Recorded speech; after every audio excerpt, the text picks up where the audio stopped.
On Vita's 832 back from another How to Play. Today we're looking at how to play the game Hats, which is from Thunder Griffin Games, designed by Gabriel Bubola and Paulo Volta.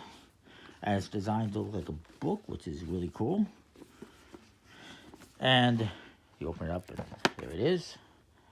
It is a game that came out, I think, a couple of years ago. Does it say on the rules here? 2022. So it came out 2 years ago. And yeah, artbook is by Paulo Volta. The design is by Gabriel Bubola. In this game, you have been cordially invited at 5 p.m. to the Mad Hatter's Garden. Table is ready. The cookies taste like buttery heaven, and the tea is strong and spicy. And, you know, the Mad Hatter asks if you want some sugar. As you're about to answer, he says time is up. He interrupts you. Sugar, cookies, and millions of hats flying everywhere. Tea spilling all over the tablecloth as he proceeds. A huge smile on his face. It's time to play a game. This game is for 2 to 4 players. And you're trying to acquire the most outstanding hats by exchanging cards in your hand with cards on the tea table board. At the end, whoever has the highest score will be declared the maddest. And the winner. Now, if you're playing with 4 players, you will be playing in teams. Otherwise, it's everyone for themselves. In the game, you get this nice fold-up board. Got some art on the other side as well.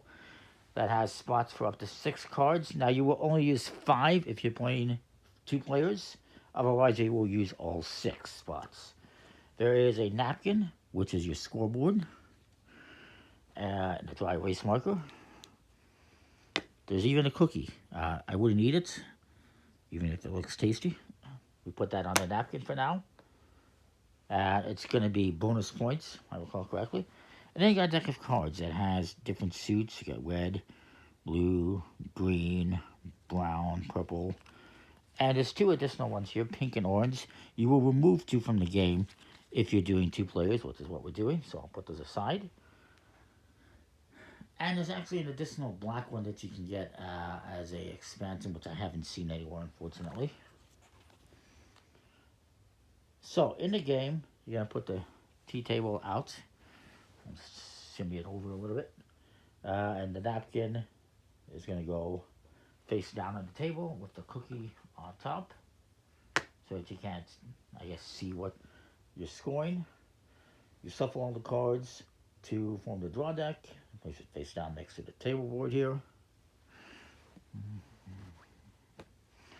I'll turn it face down in a minute. And you're going to deal out 1 card onto each of these spots. Except, again, for 2 players, you will only have the first 5 spaces filled. Whoever most recently ate a cookie, that'd probably be me, gets to start. And that start player will deal 9 cards to each player, which I kept a secret. So I'll deal these cards out here. Oh my word, that's not even shuffled.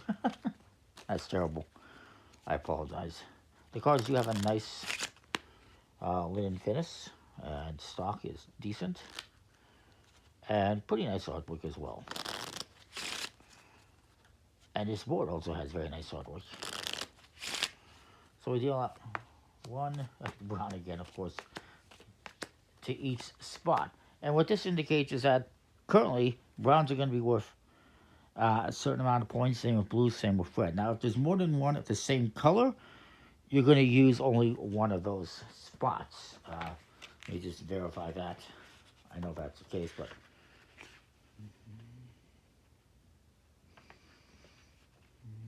there's also a slightly different scoring for 4 players, where you will score for each player and then add up the total of each teammate.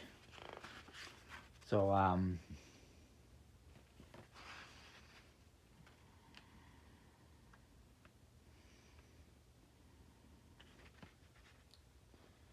yeah, if there happens to be at the end of the game these 2 brown here and these 2 blue, you will only score the lowest number and not the highest number.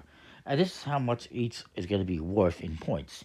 But you're going to be changing this as you play the game. So Again, we're going to deal out 9 cards to each player, and the rest is going to form a draw pile. At any time on your turn, you can discard a card from your hand and draw a card from the deck. I'll get these out of the way here. Now, what you're going to do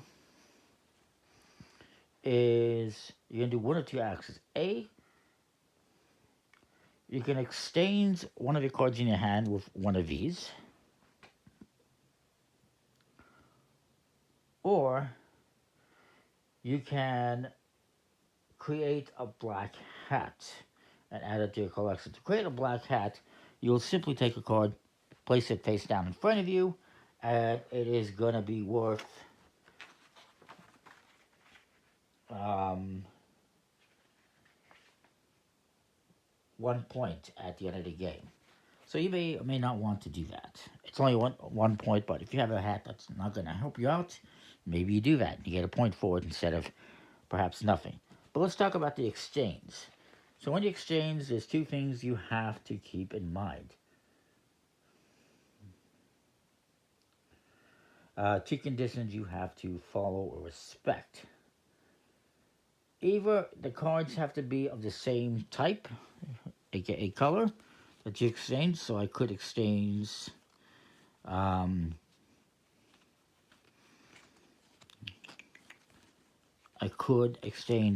this red with this one, and then I would put this one face up in front of me. Or the other thing you could do is you can exchange a card that's a different color, but the number that you're playing on has to be higher than the number being exchanged.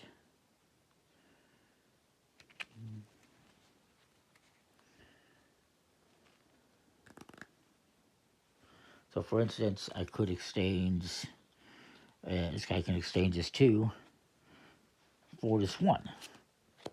And he had this in front of him. Now he's kind of screwed me up because now I no longer have red to score. So that's what you're going to be doing. Going back and forth, exchanging cards from the board, changing the values.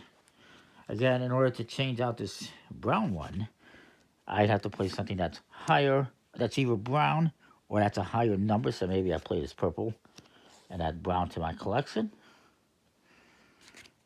Then my opponent's going to go. Maybe he decides to bring back the red. And then again, anytime you can discard a card to draw a card, but there's only so many cards in the deck. And maybe I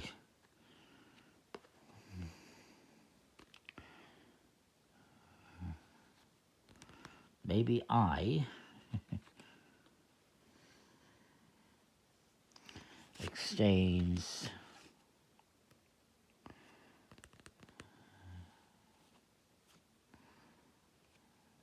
maybe I exchange this blue one with this one, because blue is worth more, even if it helps out my opponent a little bit. And when you have multiple of one color, you'll stack them up. And my opponent's going to go. He's going to exchange. Well, he can exchange this one for this one. You can exchange. If it's the same color, the values don't matter. If it's a different color, the one you play has to be a higher value. So again, if I wanted to take that green 4, I could use a green card. I theoretically I could. Perhaps I should. Or I can play a card that's of a different color, but a higher number.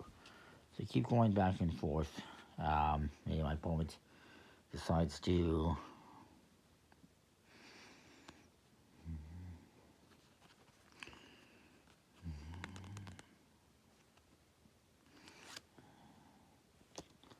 play this 4, take the, no, he doesn't want to do that, does he? Maybe he takes the brown out of the equation. Again, you keep going back and forth. And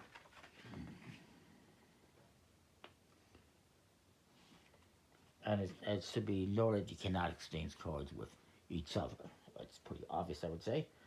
Once you've played all 8 of your cards, the game will end, and you will score. It's not all 8 of your cards. You're going to have 1 card left. That final card is going to be your favorite hat.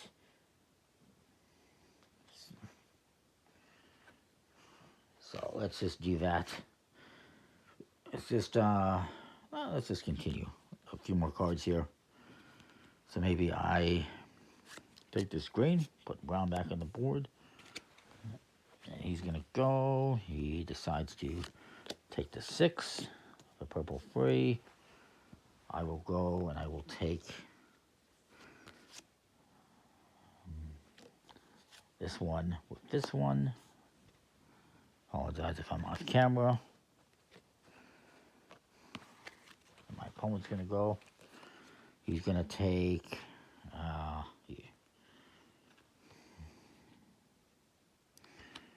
maybe he...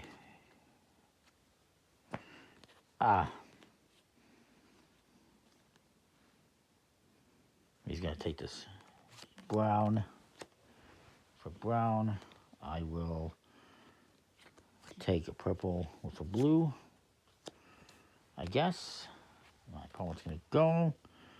Maybe he takes...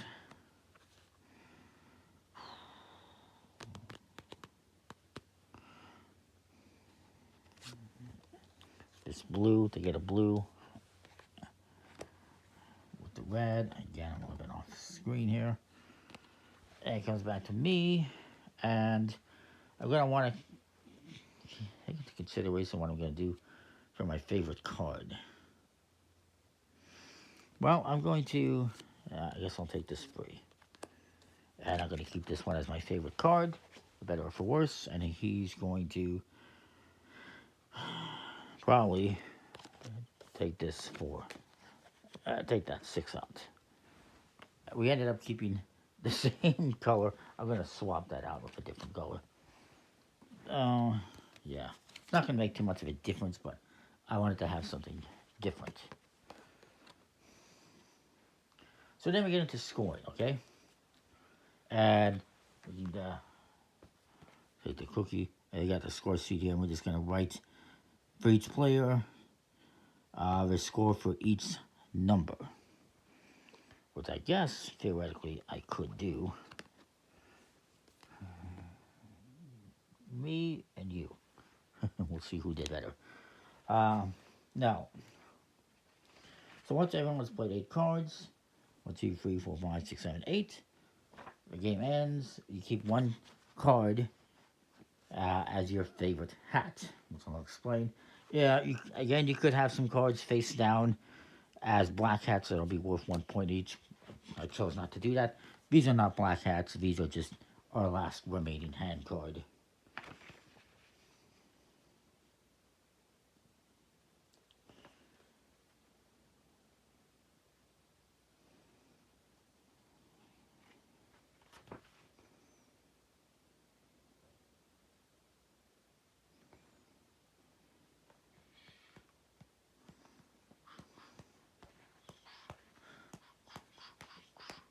So, what you're going to do is you're going to go through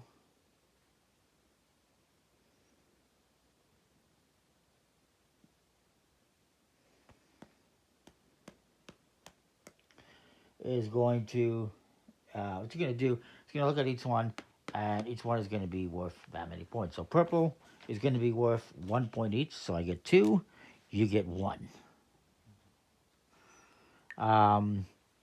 Brown is going to be worth 2, so I get 2, I get 2, you get 4.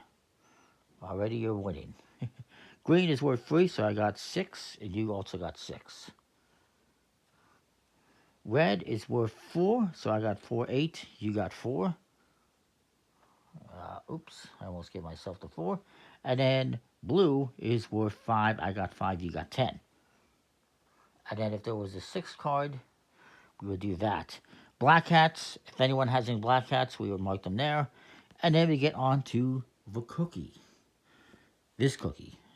This is looking a little cookie, which you can't eat, unfortunately. There's 1 cookie left on the table. That's what that is. You're competing for it. Whoever has the most different types of hat cards in the collection, black hats counting as a type, gets the cookie. And if there's a tie, whoever has the lowest value hat card in the collection. The tie players would get the cookie. If there's still a tie, compare the second lowest and third lowest, and so on until the cookie holder is declared. Whoever gets the cookie gets 5 points.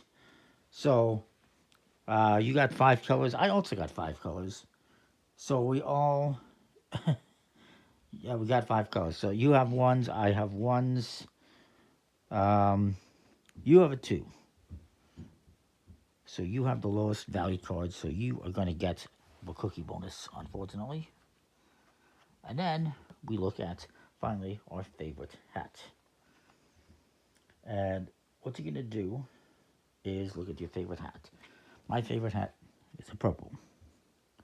What I'm going to do, and I'm going to get the sum of the purple cards. 4. You ended up with blue, so you get 9 points. You then add it up. Whoever has the most points, I think it's you, wins the game.